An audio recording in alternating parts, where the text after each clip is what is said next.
Good afternoon. This is Eric Johnson.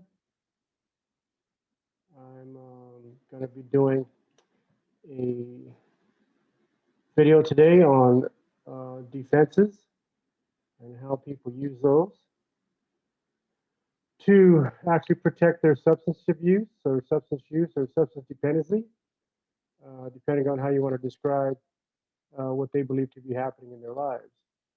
Now, I want to qualify this by saying that there are a lot of individuals in the world that use alcohol and use other drugs and are able to disguise or to mask or hide those disorders very successfully.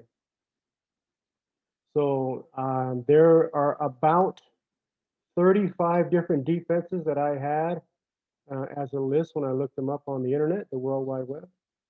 And I narrowed that down to 10. So to be more time conscious, I know this is a fast paced world we live in, and not everybody has, 50, 60, 70 minutes to listen to yours truly, me, Eric Johnson. So I wanted to make sure that I got in what I believe to be the most uh, commonly used excuses or defenses to protect a person's use. So number one is explaining or trying to make excuses for the truth.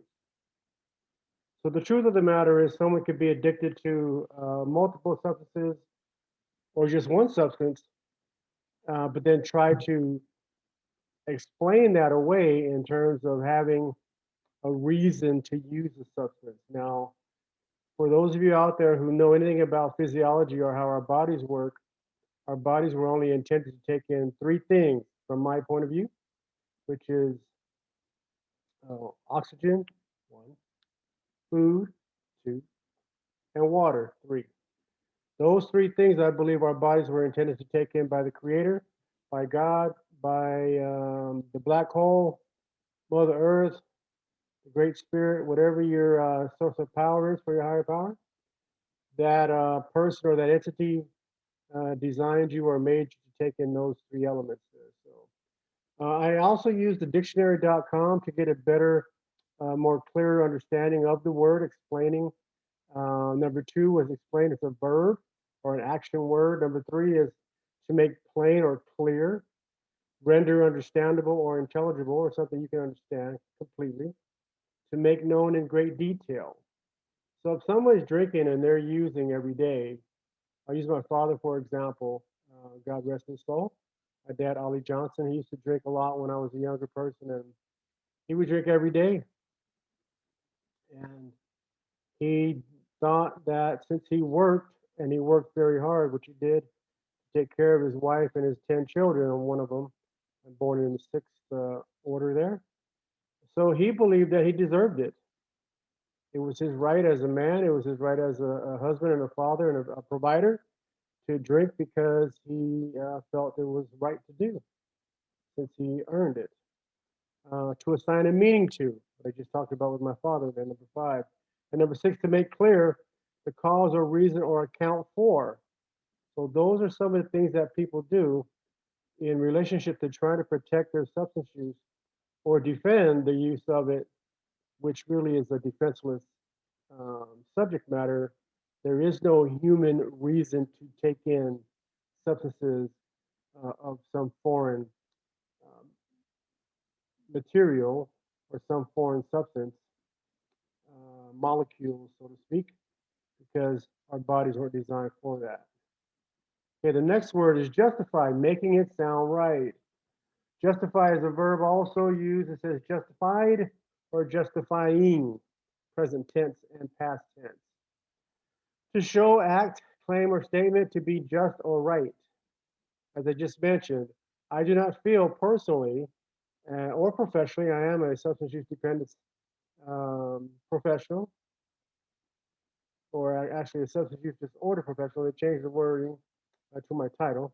To defend or uphold as warranted or well grounded. Theology is to declare innocent or guiltless, absolve or acquit, to justify.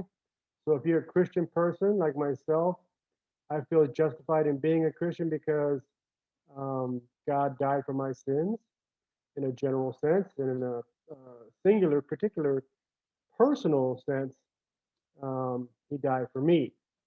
So that's how that works for that. But I want to make sure that everyone understands this isn't a theological debate or a moral deficiency or a moral weakness that people are having. These are just situations that people encounter when they have to understand what they're doing in their lives and how people are looking at their life and trying to determine what it is they're doing.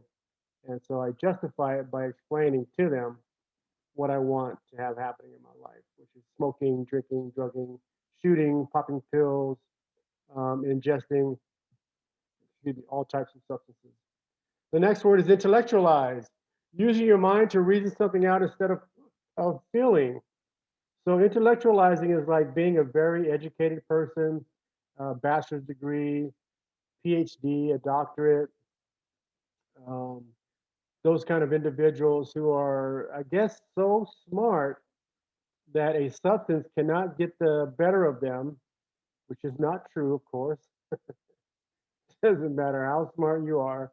You could be a rocket scientist and end up being an alcoholic or a drug addicted individual or a substance user with a disorder of some sort because you're so smart that it could not overtake you. It says here to seek or consider rational content or form of, to make intellectual, to analyze something intellectually or rationally. So I want to make sure that in my own wisdom, I am not considered, or do I understand anybody else's interpretation of my life as an addicted individual or somebody with a substance disorder.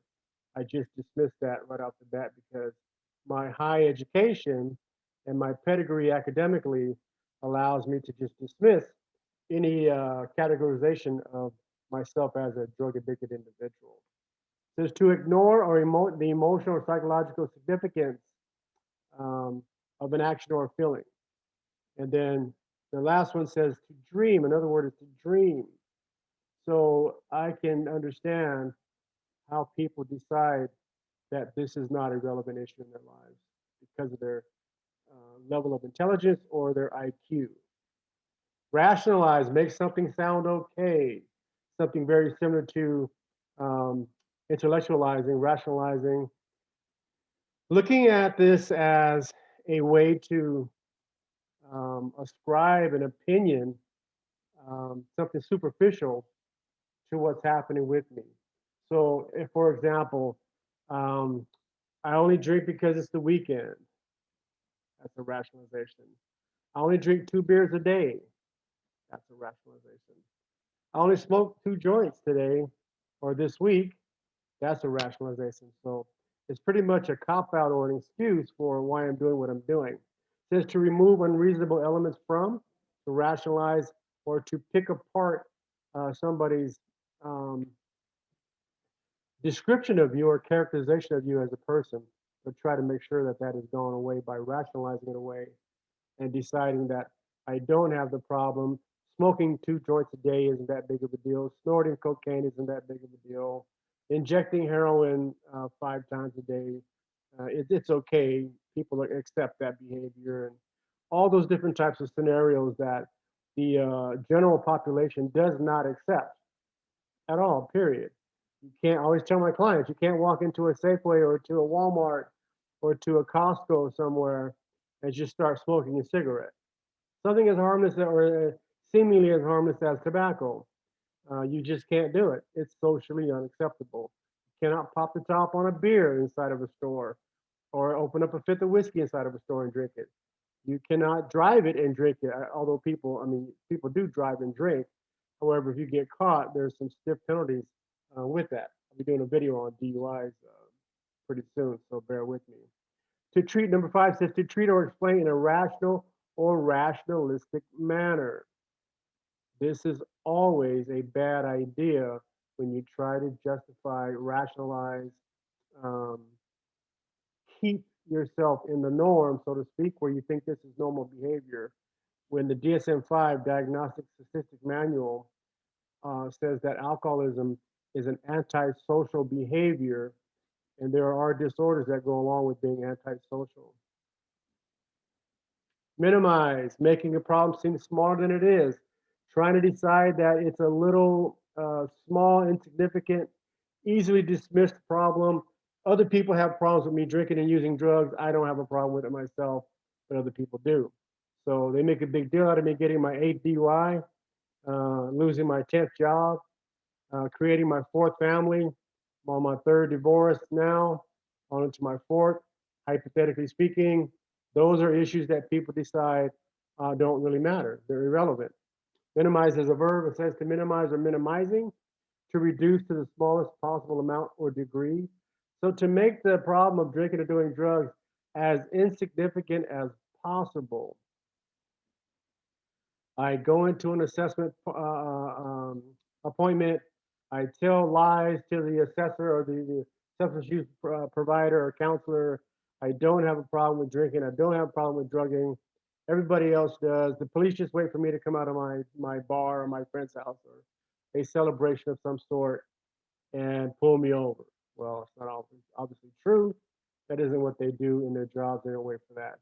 Says present to the lowest possible amount, value, importance, influence, etc., especially in a disparaging way to belittle whatever the problem might be. So when somebody even comes down with a significant or deadly fatal disease such as cirrhosis of the liver, they can still try to decide that this is a minimal invasive problem that has come into my life and overwhelmed me and taken me into the deepest, darkest despair in terms of trying to cling on to life and be alive. That is that to me is an act of total desperation. And our brains are triggered by such a crisis in our lives to decide how to process that, how to factor that into our life and make it become a daily part of our thought process in terms of being ill with a fatal illness. Um, it's a lot different than cancer. I'm a cancer survivor myself, so I wouldn't compare those two together. Cancer has nothing to do with drinking and doing drugs to a certain degree. It could. People that smoke can get cancer. People that smoke marijuana can get cancer and all that type of thing. So I'm not ruling all that out. I'm just saying that when I survived cancer 40 years ago, it wasn't associated with drinking or doing drugs. Theorize, purposing our own idea. Theorize, it says theorize, past tense, or theorizing, a verb. It says to form a theory or theories. These are ideas or concepts, things that I put into my mind that will help me protect my usage, protect my addiction, protect my habit, protect my image, protect my character, all these different things. I don't want to be known around the neighborhood or my community as the alcoholic or the drunkard, that type of a person. Everybody seeks out respect and in our communities and in our lives, and we want to be recognized with some type of dignity. But alcohol and drugs seem to take that away from us very rapidly. It says verb to theorize, to form a theory or theories about a certain situation. This is where I can say, well, if I decide to have 5 drinks a week, in theory, that's gonna be harmless. It's not gonna get to me.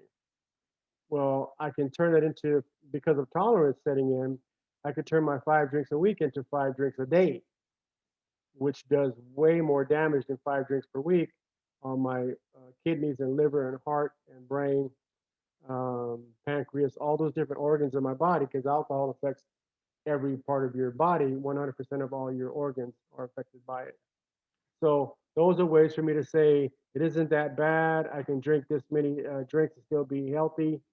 I can still snort cocaine and still be alert and be healthy and have a perfect body image. Sometimes there's our female population likes to stay very thin and very petite, and sometimes uses different substances to try to maintain that um, physique that they have. So those are different ways I believe theories exist, and that I'm going to make sure that I'm right in how I see everything, and so my own ideas are the best ideas. I'm not going to take anybody else's ideas. I'm not going to take their own concepts, their teaching methods. their approach to my situation, I'm going to believe in myself completely. And then threatening, terrifying, alarming, frightening, dangerous. Thr Threats breathed out by individuals, what I would call a belligerent alcoholic or drug addicted individual, get into fights with their spouses, verbal and physical sometimes, to protect their use, to keep the drugs flowing through the home or flowing through their bodies, flowing through their brains, flowing through their blood, their veins, if they're heroin users. All those things are very important. And so if you threaten or if you try to impose your will on that person in terms of asking them to stay sober, then they're going to lash out at you with all types of threats and all types of verbal abuse that is unwarranted, of course, because of your concern for the person and their health. But they see it as a threat to their use. And as you try to minimize their use or eliminate it altogether by confronting them about their use. So that's very alarming. It says to cause alarm by being imminent, ominous, or sinister. Sinister is anonymous or synonymous with being evil or being um, wicked, untoward, so to speak, honorary, that type of thing. So you don't want to have that type of behavior that sometimes is unavoidable for alcoholic and drug addicted individuals. Being judgmental, taking someone's inventory is like step 4 in the 12 steps of Alcoholics Anonymous, where it says that I made a searching and fearless moral inventory of myself. And once I do that, I'm able to decide for myself what my weaknesses are, what my strengths are, and what I need to get rid of in terms of um, protecting and enhancing my character as a person and making sure that I'm more of a upstanding citizen, so to speak. It says judgmental, it means involving or using exercise of judgment, tending to make quick and excessively critical judgments, especially moral ones, when someone's very judgmental or critical of somebody else's life. As counselors, we can be blamed for that, but I don't take personal blame or professional blame for identifying a different uh, diagnosis for a person, level of severity, and the type of treatment that is recommended for that person is based on the questions that they answer in their assessment and brief risk assessment documents or tools, so to speak. So that's how most of us come up with diagnosis is we ask questionnaires and we critique or make a judgment on what type of treatment the person needs if they need any at all. They might not need treatment, just a class. Excuses. Justify a reason why. Excuses is a verb. It says to regard or judge with forgiveness or indulgence. Pardon or forgive, overlook a fault, error, etc. To offer an apology, to seek or remove blame for or blame of. This is very critical in terms of what I see as a problem in our field of substance abuse disorder treatment is everyone that comes in, maybe I should make a blanket statement like that. The majority of people coming into the office genuinely um, believe that someone else has caused the problem. I did when I was an alcoholic and a drug addict and I was in treatment. I blamed the society I lived in. I blamed my community. I blamed my ethnic heritage. I blamed my mom and dad. I blamed society. I blamed everyone. I could not come to the realization myself that I really actually had some kind of a problem. So I made excuses of all sorts for it. I was young. I was uneducated. I didn't know the ways of the world. I didn't know what an alcoholic or a drug addict was. I didn't know what treatment was. I didn't know what detox was. All these different things. There's no excuse for why I'm doing my drugs or why I'm drinking. There is no excuse for doing drugs or drinking. It, to me, is a very intentional behavior that is acted upon because of a desire to use a substance. And then I think last but not least is self being self-critical or finding fault with yourself.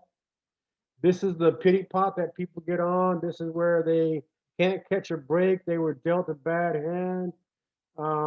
Nobody understands me. They got chronically um, uniqueness, which is it's a saying I think in AA. Chronic uniqueness is that nobody understands me. Nobody ever went through the problems that I went through. Nobody could deal with the stresses that I have. If they had the stresses I had, they would drink too and do drugs too. Um, it's uh, it's not a laughing matter. I should not chuckle on that, but that was me years ago. I had that same mentality. I was very critical of myself. Felt that since I didn't live up to my expectation for myself as a person, as a former athlete, educated person, I just thought, well, too bad for me. I didn't catch the breaks. I didn't get seen at the right time, or the right people didn't see me. Nobody was there. Didn't get the promotion I wanted. Didn't get the job I wanted. Didn't get the person I wanted to date, et cetera, et cetera, et cetera. We can go all the way back to kindergarten. I didn't get to play on the kickball team in first grade. So I end up drinking, doing drugs, which is totally irrational and is false. It's a lie. But it's just being critical of how my life has panned out or come to be in terms of my existence. So tending to find fault with one's own actions or motives, et cetera, and ad infinitum. So hopefully this video about protecting your substance use has given you a little bit more insight into some of the triggers or excuses or verbiage that is used in this video to understand more about ourselves and our undying need, I'd say, to protect ourself, our self-image, our self-interest, um, our health to some degree. But most of us that do drugs and drink have almost totally disregarded our health and what that's all about. So I'm gonna close right there. I'll see you guys on the other side. Once again, my name is Eric Johnson. My phone number at work is 509 865 512 and extension 4456. You can make an appointment if you live in our Toppenish, Washington area, Yakima County, at 509 865 512 and extension 4455. Ask for Aaron Buck. He will do that. We also have a problem gambling program, which you can talk to Gary Cooper. Ask for extension 4455 also, and then Aaron will connect you with Gary Cooper, our problem gambling counselor. We also have a youth program for our teens in our community, excuse me, so that they can receive help if they need it too. The number there can be they can be reached at 509, excuse me, 509 865 512 and extension 4472. Lyndon Johnson, no relation to me, Eric Johnson. He's a good friend of mine, colleague, can set up an appointment for your youngsters from the ages of 12 to 17. So that will do it for me. Uh, thank you very much for attending this short uh, teaching.